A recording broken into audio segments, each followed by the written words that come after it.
Are you planning a trip to Taiwan in 2025? Whether you're watching this before the start of the new year, or even if this is like 2026 or 2027, I feel like these tips that I'm going to give you guys will be super helpful. As someone who has lived in Taiwan for almost 2 years, I picked up a good amount of tips, life lessons, and experiences that honestly I wish I knew before I went there. These are 25 things you should know before going to Taiwan. So let's go ahead and jump right in. So the first thing is Line is Taiwan's messaging app. Taiwan uses this messaging app called Line, and it's basically like Messenger in the US, but Line in Taiwan. So for example, if you plan to get your hair or nails done, you are looking to rent an apartment and you need to talk to a tenant, they will most likely use Line as their form of communication. So I would highly recommend you to install Line before you head to Taiwan. Okay, number 2 is the transportation costs. I would say getting around Taiwan was super convenient. This is one of the things I miss the most about Taiwan, is just how efficient the MRT system was. It's just so easy to get around, especially in Taipei, which is the main city in Taiwan. There are 3 methods in terms of paying for transportation. There is the single journey ticket. So basically you just pay to get to one destination. And then you can use your EasyCard, which you can find at any convenience store. Actually have an example right here. My friend gave me this one,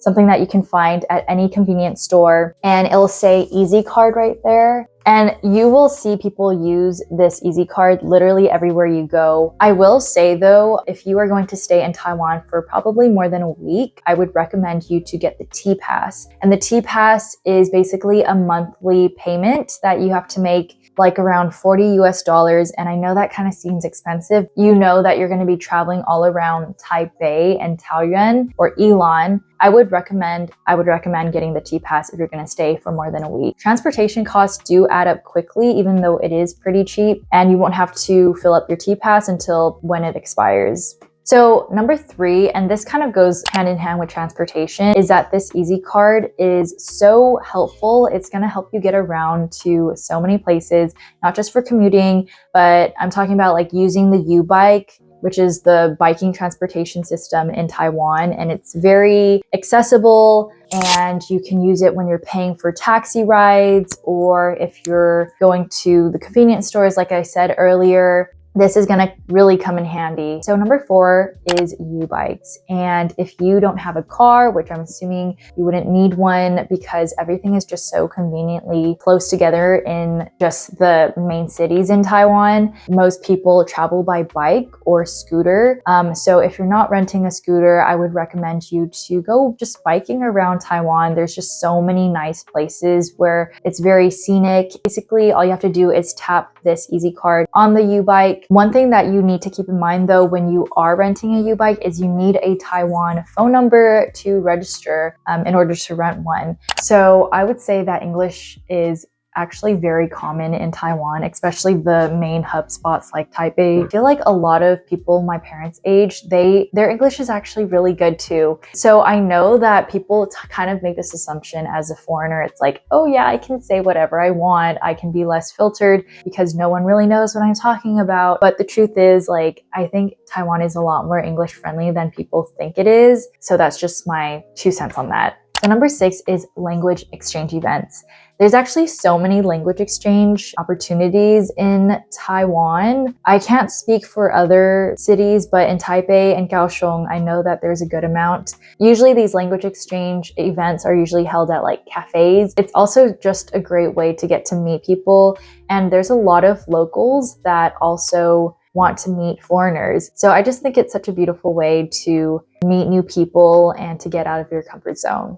Okay, number 7 is safety. I'm just going to say this. If I knew that Taiwan wasn't safe, I would not have stayed for like 2 years. But because I felt so safe, you know, I would come home at 2 a.m. in the morning and I would feel completely safe just walking by myself, like on the street. Yeah, it just never crossed my mind that someone would kidnap me or something bad would happen to me. I do want to give a safety tip though, in terms of maybe the places where you do have to be more mindful. It's not necessarily about like, I'm not talking about the extreme cases like assault, kidnapping, but more of petty crimes, pickpocketing and stuff like that. And you'll usually see that at like night markets or touristy areas like Ximending. where it's a very foreigner-friendly place. And I feel like people can get targeted there just because foreigners are a bit more clueless as to what to expect. But I would just recommend you to always have like a satchel bag in front instead of wearing a backpack,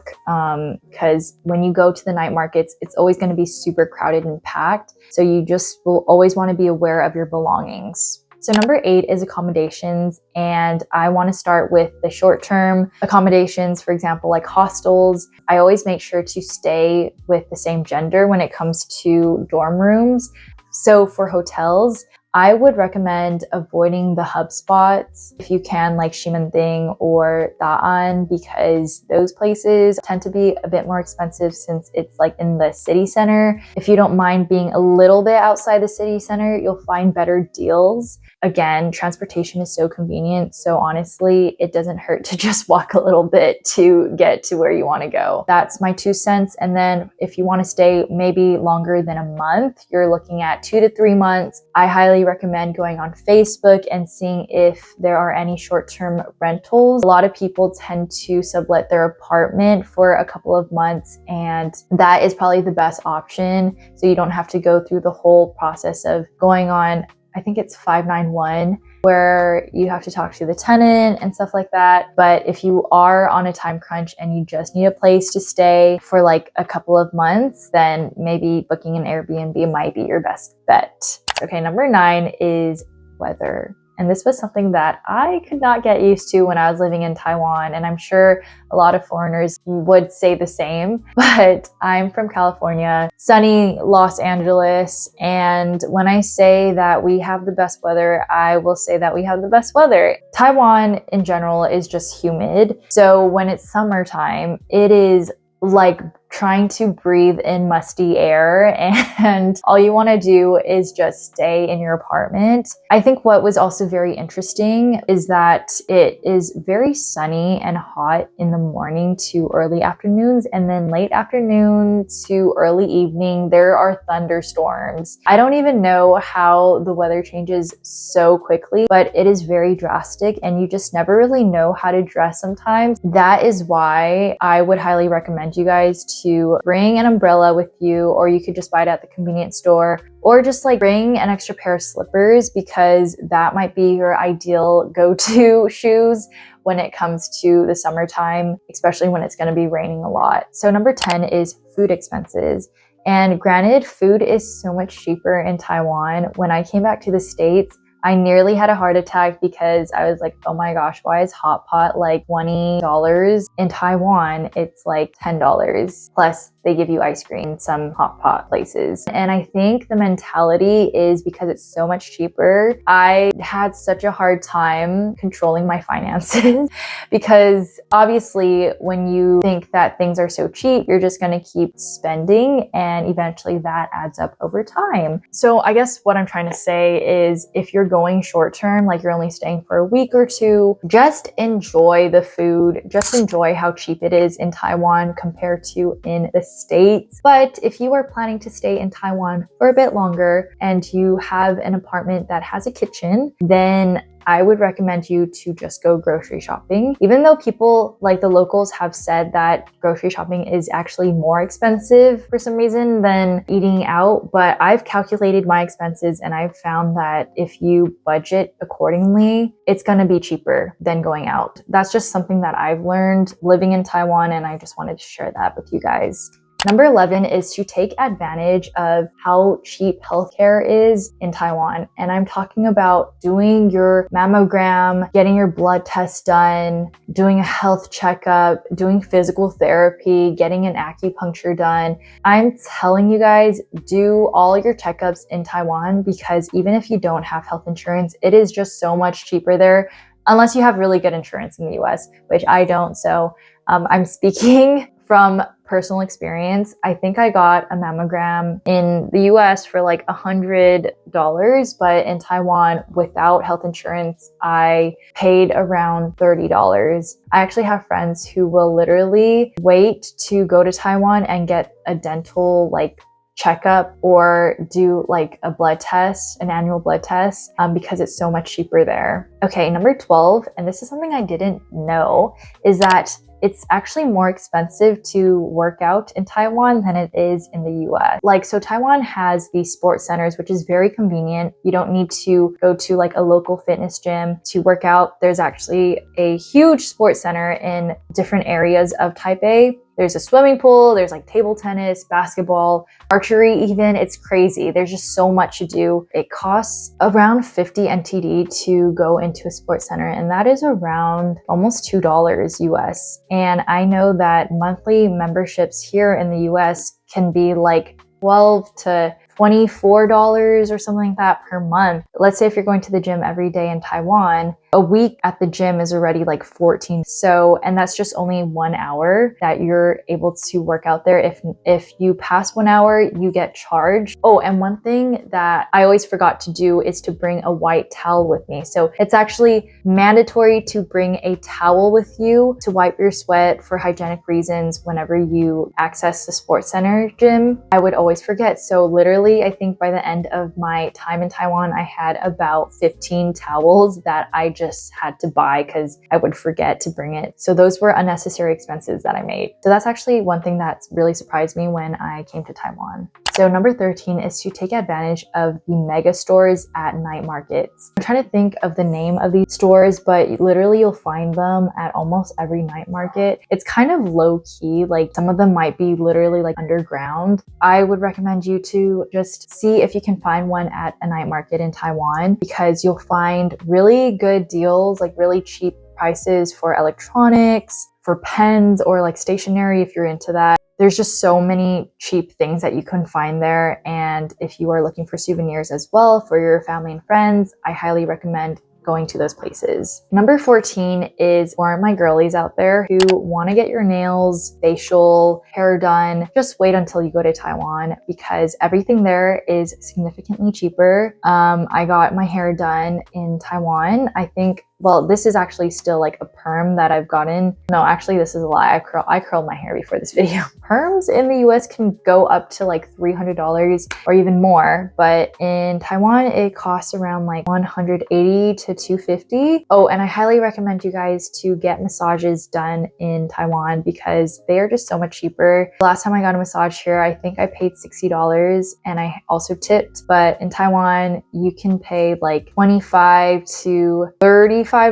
I think even $50 is like the very high end type of massage. I really recommend you to go to a masseuse and get that massage. Number 15 is that Taiwan is super pedestrian friendly. That really depends though on where you go. For example, Taipei, Taichung, and Kaohsiung, I feel like are the most pedestrian friendly, especially Taipei, because I mean, most foreigners go there. But moving on to number 16, the MRT toilets. So when you go into the MRT restrooms, don't be surprised if majority of the toilets are squatting. I know this is a really weird transition. I did not want to skip tip number 17 because I think it's important to know. We're going to talk about tip number 17, which is about tipping actually. So tipping is rare in Taiwan, and how I found out by this was when I got a massage in Taiwan for the first time. I tried to tip the guy, the masseuse, and he said that, oh, we don't do that here. And I realized that he meant that Taiwan in general does not tip,